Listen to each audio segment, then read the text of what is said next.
After the assassination of Prince Franz Ferdinand of the Austro-Hungarian Empire, the German Empire declares war on Russia. Valiant Hearts: The Great War is a puzzle game with rhythm action sections set in World War I. But despite what you might think, it actually handles its subject matter better than many of its peers. It offers a multitude of unusual and touching perspectives on the Great War under the disguise of a pretty rudimentary 2D puzzler. Characters include Freddy, an American fighting for the Allies in Europe voluntarily, harbouring a vendetta against a particular German baron, Emile, a French farmer who finds himself on the battlefield with minimal training, and of course Walt the dog, who's a dog. Altogether, there are 5 untold stories from the Great War, overlapping cleverly and always avoiding gamified characterisation. The only real dialogue in the game comes during cutscenes, delivered by a kindly old History Channel voice as he explains how what you just did relates to all the other characters. In-game, folks communicate via visual speech bubbles which illustrate their thoughts and desires.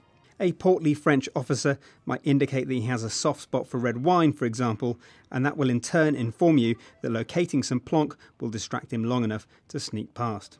The game also makes use of the always beautiful UbiArt framework engine. Having treated us to psychotropic settings in Rayman Legends, Ubisoft Montreal widens the shot in Valiant Hearts, adding several background layers and incidental details in every scene. Some, like the wounded soldiers reaching hopelessly for the air, you can't help but notice. Others, like the bowed heads of every adult, as opposed to the wide-eyed innocence of the kids, are a little bit harder to spot.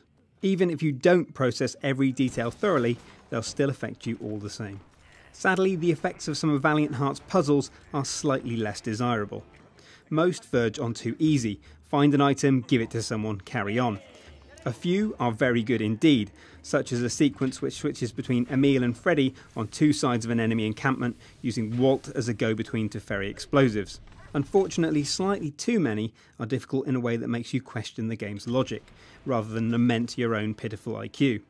Moments like this won't halt your progress, thanks to the time-deployed hint pigeon, but they won't yield much satisfaction either. But perhaps all of this is missing the point. This isn't just a World War I game. It's a World War I game released on the centenary and intended to commemorate, not simply recreate, those events. It does that wonderfully: musical car chases, duff puzzles and all.